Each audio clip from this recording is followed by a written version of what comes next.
রহমাতুল্লাহ আলাইহি একদা রাতের বেলা স্বপ্ন দেখছেন যে কিয়ামত শুরু হয়ে গেছে, কিয়ামত আরম্ভ হয়ে গেছে।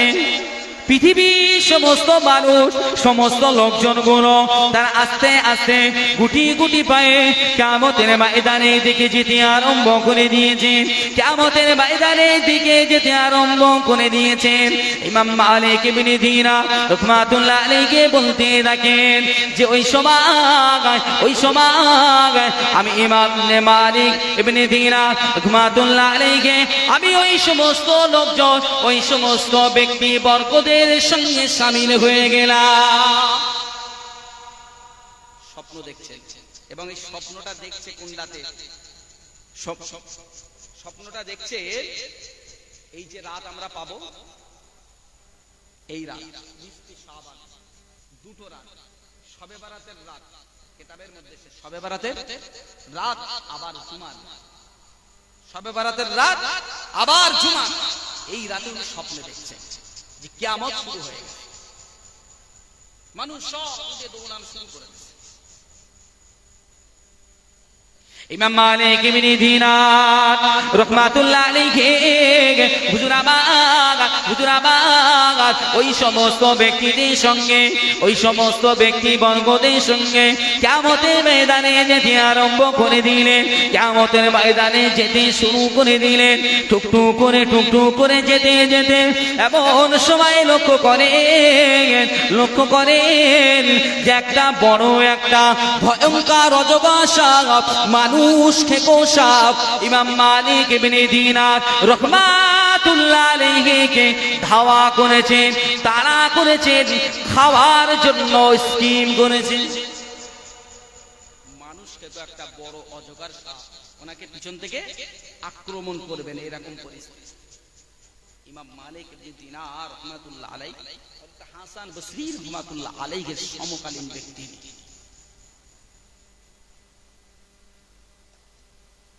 আল্লাহ এত মর্যাদা মাকাম এনাকে দান করেছিলেন। প্রাথমিক জিন্দেগি কত কঠিন,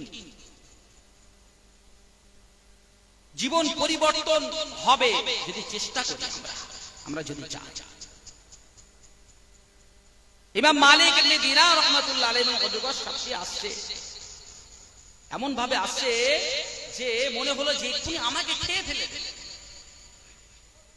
এক্ষুনি আমাকে খেয়ে ফেলে দেবে।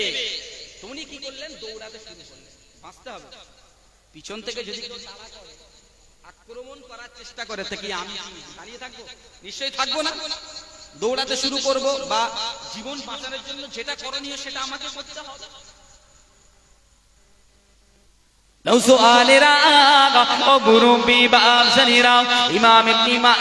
ইমাম মালিক ইবনে দিনার রাহমাতুল্লাহ আলাইহি হুজুর আমার দৌড়াতে শুরু করলেন, দৌড়াতে এতটা অতিক্রমণ করলেন উনি আর চলতে পারছেন না। শরীরের রসগুলো শুকিয়ে এসেছে, হুজুর আর চলতে পারছেন না, রসটা শুকিয়ে এসেছেন। এমন ভয় জমিনে লুটোপুটি খেয়ে পড়ে যাবেন। উনি দৌড়াতে একটা টিলার উপরে চলে গেলেন, একটা উঁচু পাহাড়ের উপরে চলে গেলেন। গিয়ে দেখতে পান চতুর্দিকে আগুনের হালকা জ্বলছে, সেটাই ছিল জাহান্নামের মধ্যে অনেক জাহান্নামবাসী আছে, সেখানে আগুন জ্বলতে শুরু করেছেন।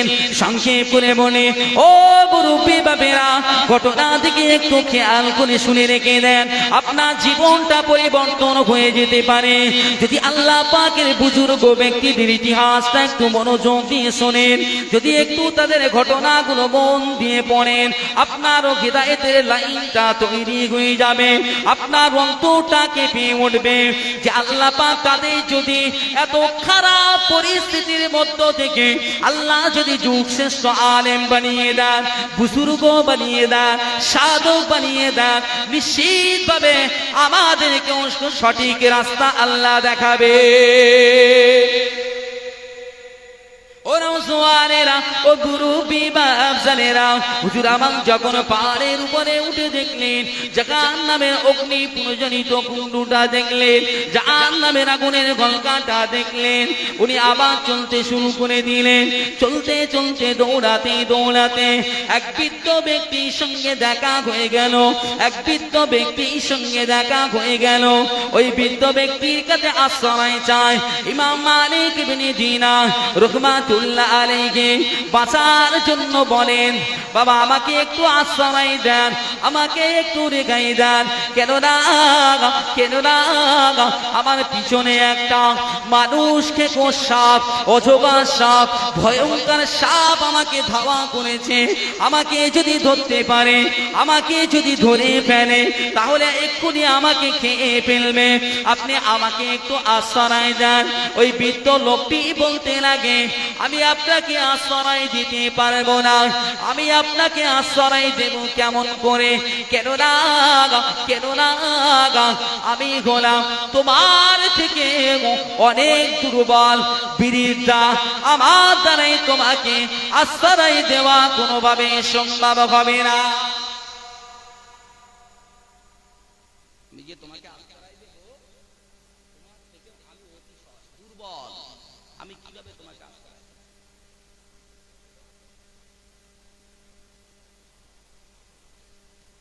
এই মালিক ইবনে দিনার রাহমাতুল্লাহ আলাইহি, এই যে বৃদ্ধার কথাটা এসেছে, এই বৃদ্ধাটাকে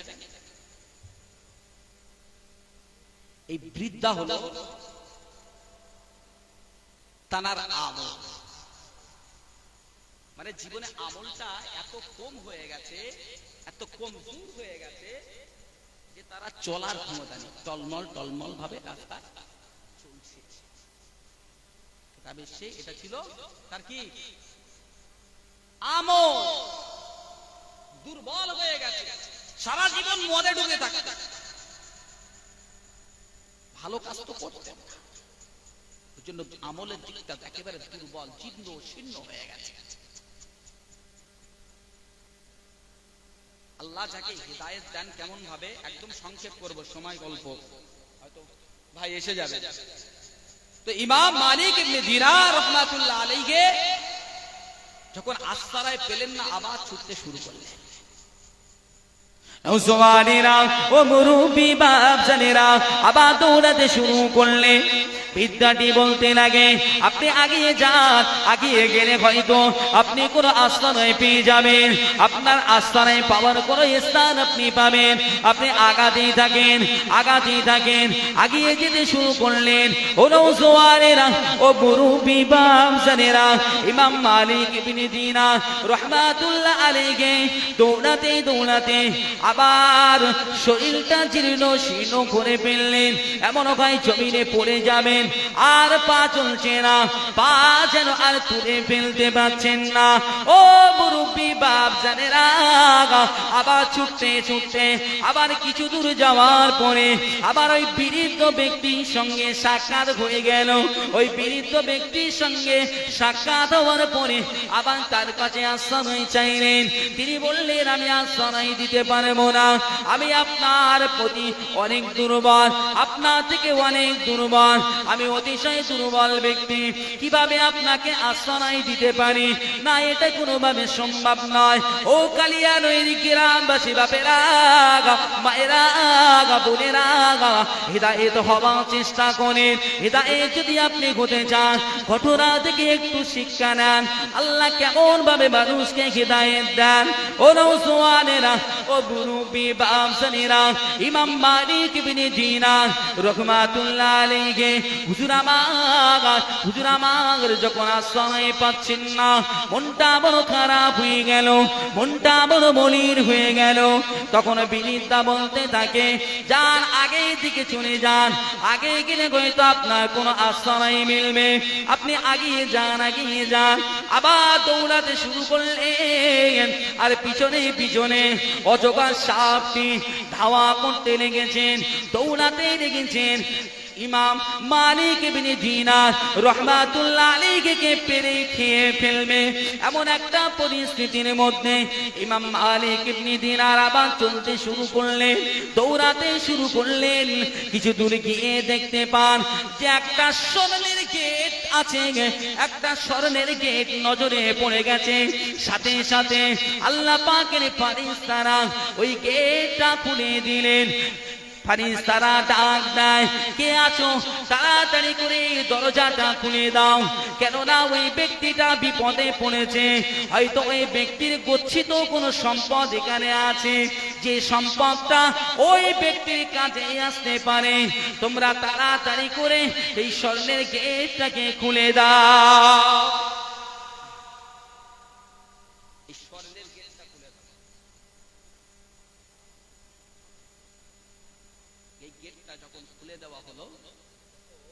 ওর মধ্যে থেকে অতিশয় সুন্দরী প্রহরী হুরের মতো দেখতে কিছু বাচ্চা বেরিয়ে আসে। ছোট ছোট বাচ্চা বেরিয়ে আসে। আর ইমাম মালিক ইবনে দিনার রাহমাতুল্লাহ আলাইহি চলতে ছুটতে লেগেছেন গেটটাকে লক্ষ্য করে। নওজওয়ানেরা, ও মুরব্বি বাপজানেরা, ইমাম মালিক ইবনে দিনার রাহমাতুল্লাহ আলাইহি দেখতে পান যে ওই স্বর্ণের গেটটাকে খোলা হয়েছে, ওপেন করা হয়েছে, খুলে দেওয়া হয়েছে। আর ছোট ছোট সুন্দরী রমণী, সুন্দরী চেহারার কিছু বাচ্চা, তারা ওর ভিতর থেকে বাইরে চলে এসেছেন। সেই সময় ইনি ওখানে হাজির হয়ে গেছেন, ওই গেটের কাছে উপস্থিত হয়ে গেছেন। এবং উপস্থিত হয়ে উনি দেখতে পান পিছনে সাপটা, মানুষ থেকে অজগর সাপটা ওনার নিকটে পৌঁছে গেছে। এমন সময় ওই বাচ্চাদের মধ্য থেকে একটা বাচ্চা বলতে লাগে, এই তোমরা কে আছো, তোমরা কি দেখতে পাও না একটা মানুষকে একটা সাপ খেয়ে ফেলবে? কে আছো, সরে যাও, সাইড দাও, সরে যাও। সামনে আসলো একটা বাচ্চার সামনের দিকে আগিয়ে এসে ইমাম মালিক ইবনে দিনার রাহমাতুল্লাহ আলাইহি হুজুরের ডান হাতটা বাম হাত দিয়ে চেপে ধরলেন।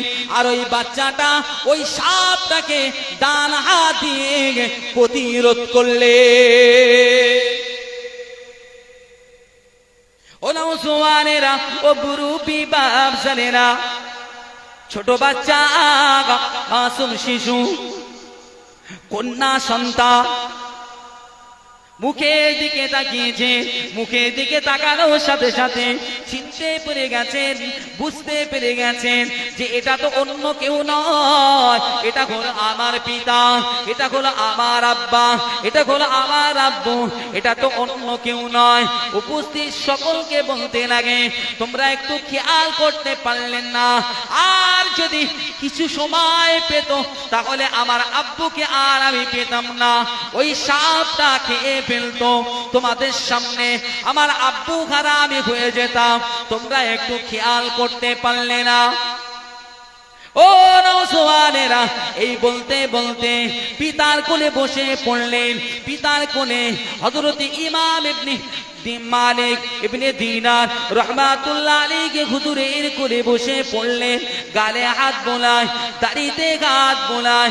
আর আব্বাকে বড় ভালোবাসে, বড় মহব্বত করে, বড় প্যার করে। আব্বা জান, আজকে যদি আমি আপনার এখানে না থাকতাম, আজকে যদি আমি হাজির না হতাম, তাহলে হয়তো ওই মানুষকে কোন সাপটা আপনাকে আজকে খেয়ে ফেলতো। ইমাম মালিক ইবনে দিনার রাহমাতুল্লাহ আলাইহি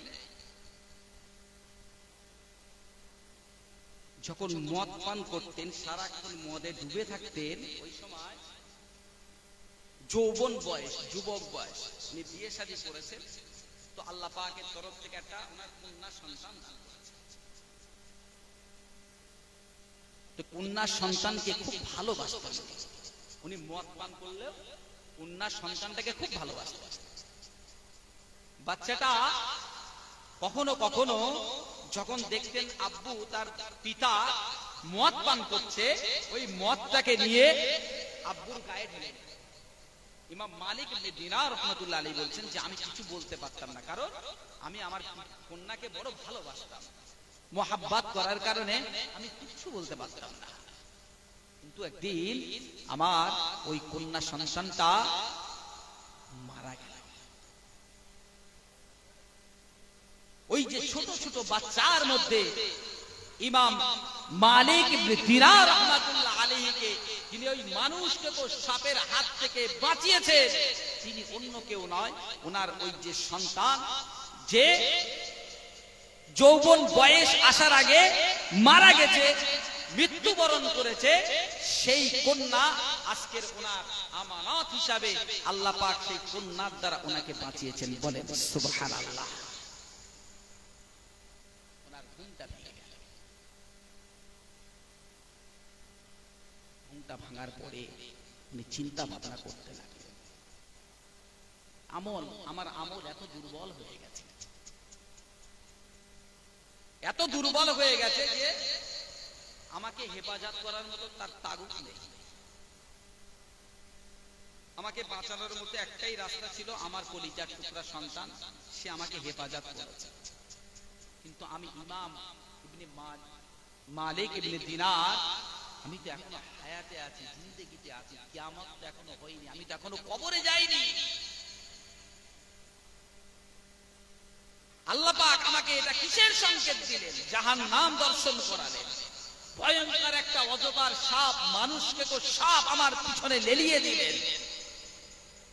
আল্লাহ পাক সমস্ত কিছু আমাকে আমার চোখের সামনে উদ্ঘাটন করে দিলেন আমার হিদায়াত হওয়ার জন্য। এখনো যদি আমি মালিক ইবনে দিনার যদি আমি না বুঝতে পারি তা আর বুঝবো কবে? নওজওয়ানেরা ও মুরব্বি বাপজানেরা, আল্লাহ পাক যখন মানুষকে হিদায়াত দান করবে, মানুষকে যখন হিদায়াত দেবে, কখন দেবে, কিভাবে দেবে, কার ওসিলায় দেবে, কোন জায়গায় শরীক হবার কারণে দেবে, কোন কথার দ্বারা হিদায়াত হবে কেউ বলতে পারি না।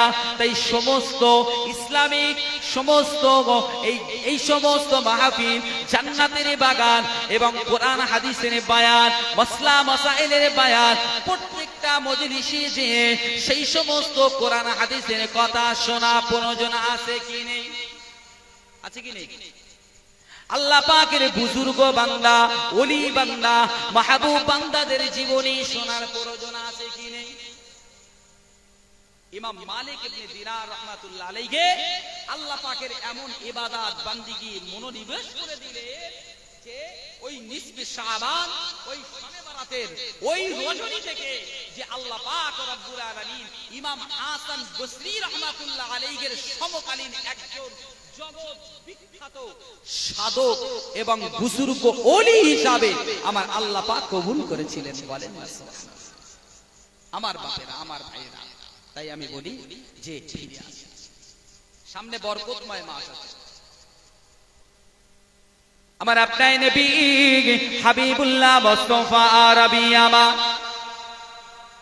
যখন শাবান মাস চলে আসে, তখন রাসূলুল্লাহ আল্লাহ দরবারে দোয়া করতেন, আল্লাহ পাকের দরবারে দোয়া চাইতেন, আল্লাহুম্মা বারিক লানা ফি রজবি ওয়া শাবান ওয়া বাল্লিগনা রমাদান, আল্লাহুম্মা বারিক লানা ফি রজবি ওয়া শাবান ওয়া বাল্লিগনা রমাদান। আমার আপনার নবী হাবিবুল্লাহ মুস্তাফা আরবি আমার দোয়া চাইতেন, আল্লাহ পাক রজবের রহমত বরকত গুলো আমাদের প্রতি দেন, শাবানের রহমত বরকত গুলো আমাদের প্রতি দেন, আর রমজান পর্যন্ত আমাদেরকে পৌঁছে দেন। রাসূলুল্লাহ কি বলতে? রজবের রহমত বরকত গুলো আমাদের দেন, শাবানের রহমত বরকত গুলো দেন, আর রমজান মাস পর্যন্ত আমাদের হায়াতকে বৃদ্ধি করে দেন। বলেন না সুবহানাল্লাহ। কারণ রমজানের গুরুত্ব অনেক বেশি। 1 টাকা দান করলে 70 টাকা সওয়াব, একটা নেকির কাজ করলে 70টা নেকি। শুধু তাই না, রমজানুল মুবারক মাসের রোজা আদায়কারীদের তোহফা খোদ আমার আল্লাহ পাক নিজ হাতে দেবেন। বলেন সুবহানাল্লাহ।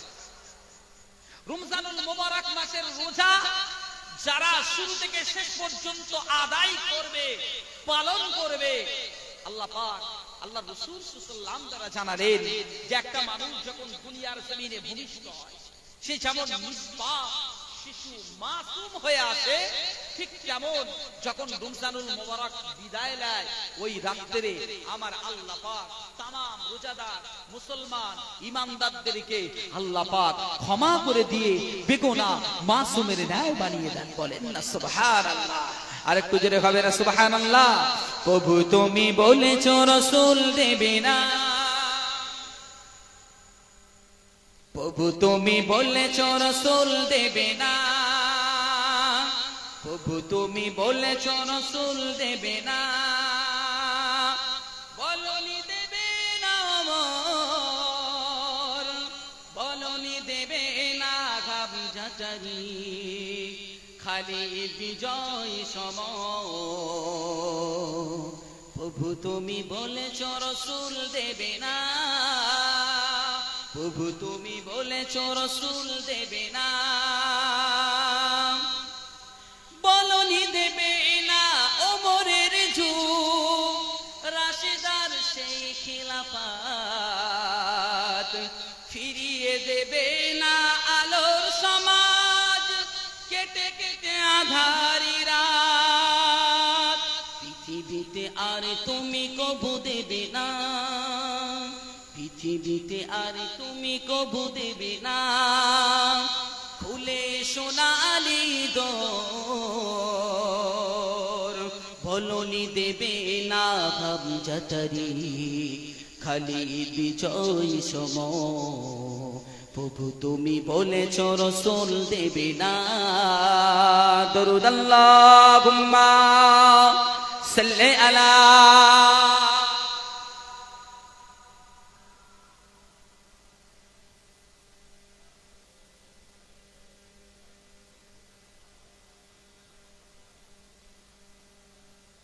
প্যারা হাত, যে কথা বলছিলাম যে রমজানুল মুবারক মাসের তোহফা কে দেবেন বলেছেন? রমজানের রোজাদারদের হাদিয়া তোহফা কে দেবেন? আল্লাহ দেবেন। কার দ্বারা দেবেন নাকি? আল্লাহ বলেছেন আমি নিজ হাতে দান করব। বলেন সুবহানাল্লাহ। নওজোয়ানেরা ও মুরব্বি বাপজানেরা,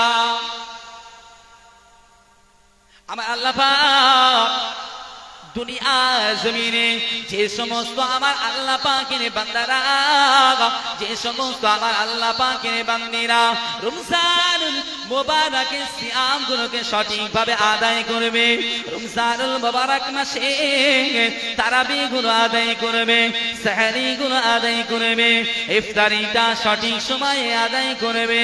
ও কালিয়ানি গ্রামবাসী বাবাজিরা, মায়েরা, বোনেরা, আমার আল্লাহ পাক জানিয়ে দেন ওই সমস্ত রোজাদার বান্দাদের জন্য, বান্দীদের জন্য আমি আল্লাহ পাক জান্নাতে একটা স্পেশাল গেট বানিয়ে রেখে দেব, স্পেশাল দরজা বানিয়ে রেখে দেব, যে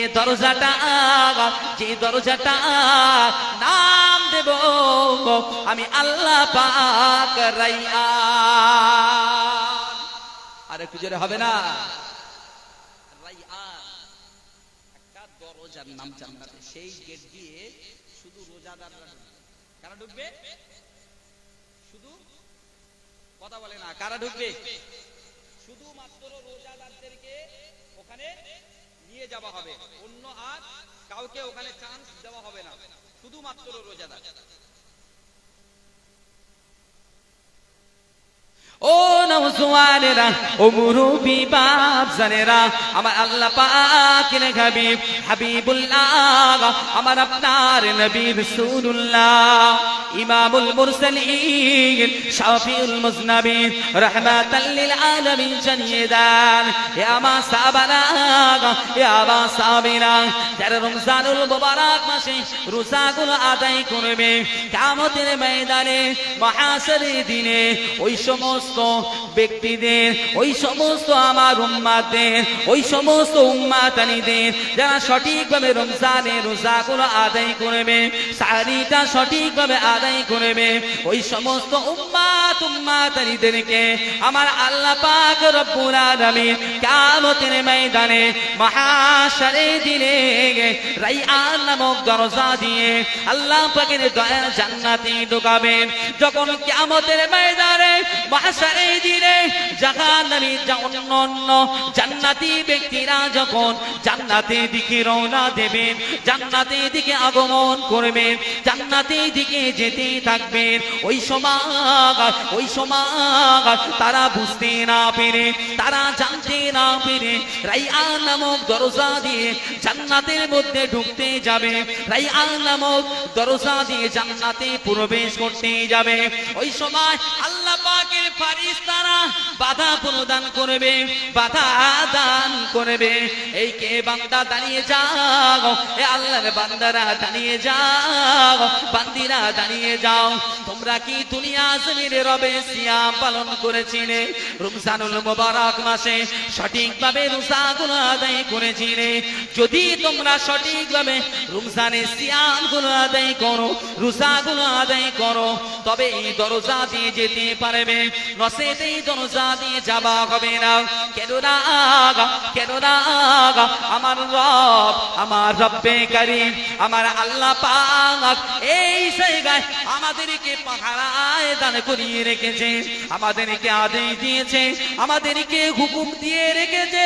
এই জায়গায় শুধুমাত্র আল্লাহ পাকে রোজাদার বান্দারা, রোজাদার বান্দিরা এই রাইয়ান নামক গেট দিয়ে যেতে পারবে।